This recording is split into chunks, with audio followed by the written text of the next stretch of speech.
सबको नमस्ते। दीपावली के इस पावन पर्व पर आप सबको बहुत बहुत शुभकामनाएं कि दिवाली का जो त्यौहार हम सब मना रहे हैं ये हमारे जीवन में बहुत खुशियां लेकर के आए और जीवन में जो अंधकार है उस अंधकार को मिटा करके प्रकाश फैलाए, ज्ञान का प्रकाश हमारे सबके जीवन में हो।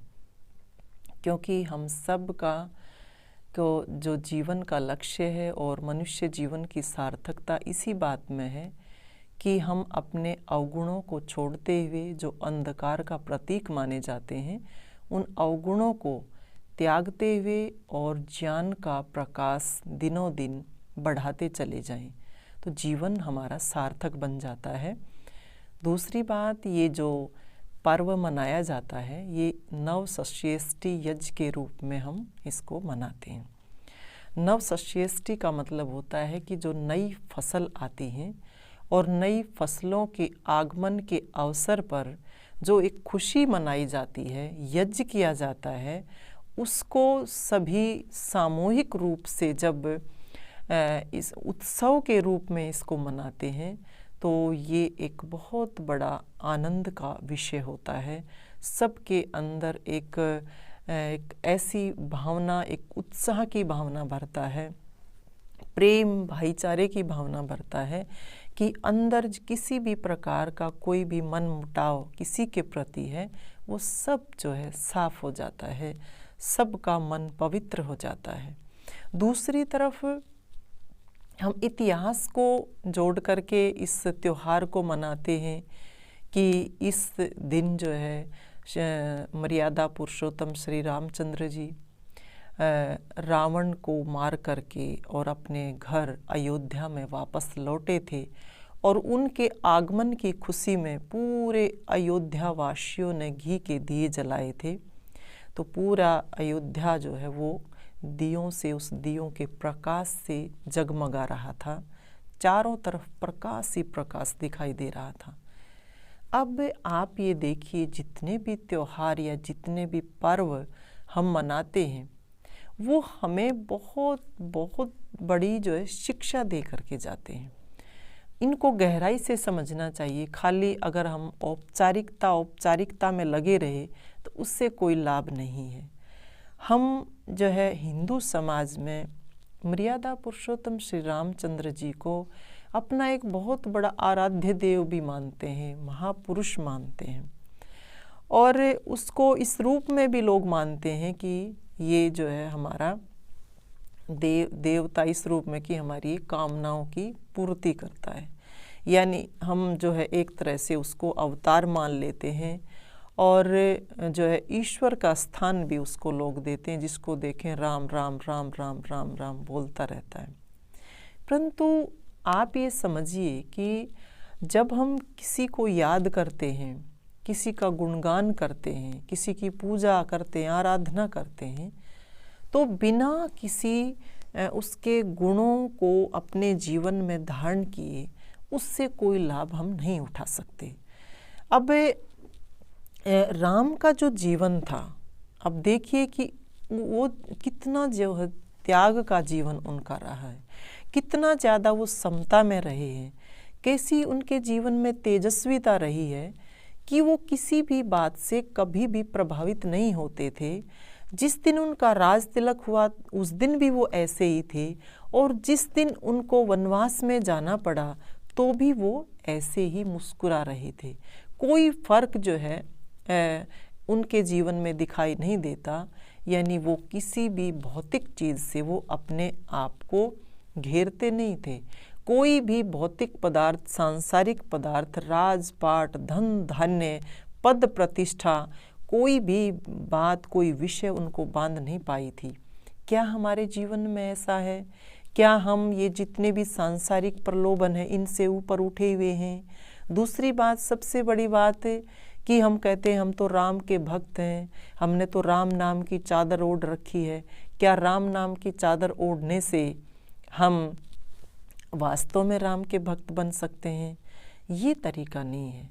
राम के गुणों का आप चिंतन करो कि जहाँ ये लगता है इस दीपावली के अवसर पर अगर कोई भाई ये संकल्प लेता है कि मुझे अपने भाई से कोई मनमुटाव नहीं रखना, अपने भाई से किसी भी प्रकार का कहीं भी कोई भी अगर कोई जो ऐसा मुकदमा चल रहा है या कोई भी आपस में ऐसी तकरार है, कोई समस्या है, उसका जो है हमें समाधान करना है और कोई दरार दो भाइयों के बीच में ना हो, परिवार के बीच में कोई दरार ना हो, सब हम मिलकर के रहें, प्रेम से रहें।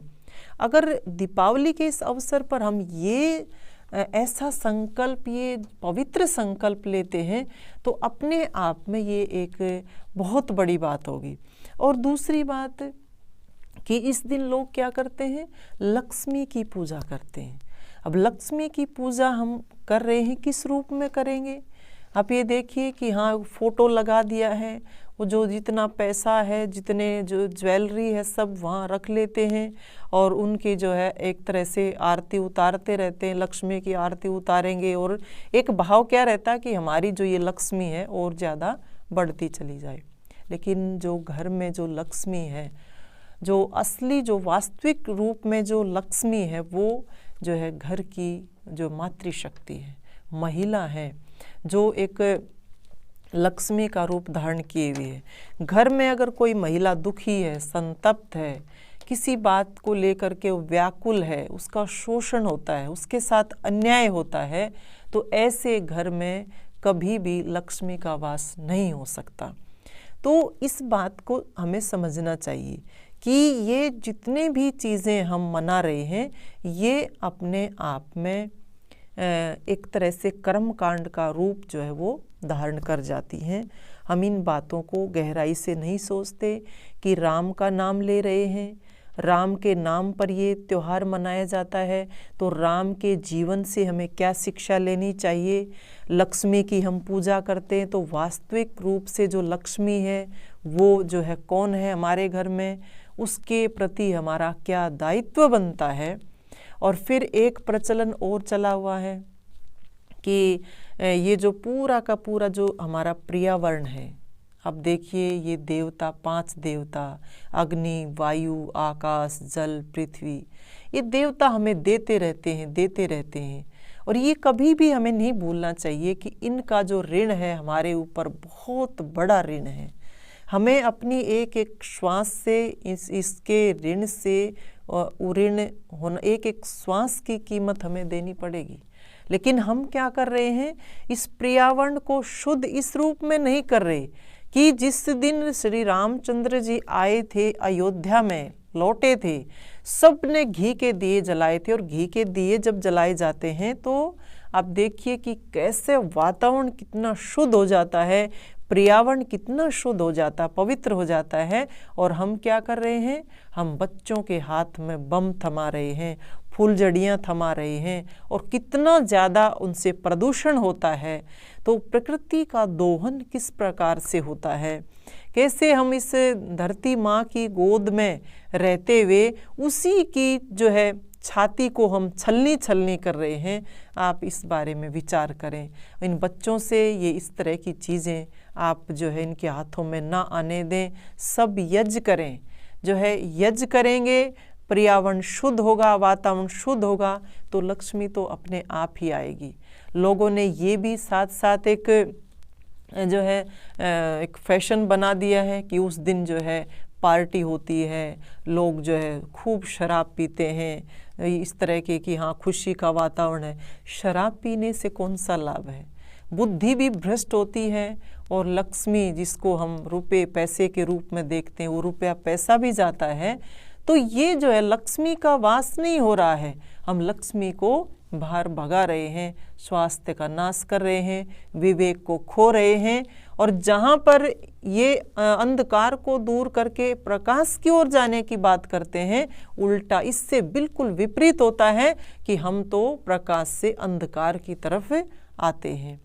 दूसरा युग पुरोधा जिसको हम कह सकते हैं, महर्षि दयानंद सरस्वती, और जिनका जो दिवाली के दिन निर्वाण हुआ था, देह को त्याग करके वो इहलोक से परलोक चले गए थे, उनको भी हम इसी रूप में याद करें कि उन्होंने अपने पूरे जीवन में उस अज्ञान को मिटाने के लिए, उस अंधकार को मिटाने के लिए तिल तिल करके अपने आप को यहाँ जलाया था। यहाँ एक एक पल, एक एक श्वास को जो है लोगों की भलाई के लिए, लोगों के कल्याण के लिए, इस राष्ट्र के लिए लगाया था। और इसी कार्य को करते करते वो इस धरती से चले गए, हम सब के बीच में संसार से विदा हो गए। तो वो भी जो है ज्ञान का प्रकाश फैला करके गए थे। दीपावली की इस अमावस्या की इस रात को जो है प्रकाश से प्रकाशित करके चले गए थे। हमारा भी एक जो है यही कर्तव्य बनता है कि हम भी अपने जीवन में किसी भी रूप में अज्ञान के इस अंधकार को आने ना दें। अपने जीवन में हमेशा ज्ञान का प्रकाश दिनों दिन बढ़ाते चले जाएं।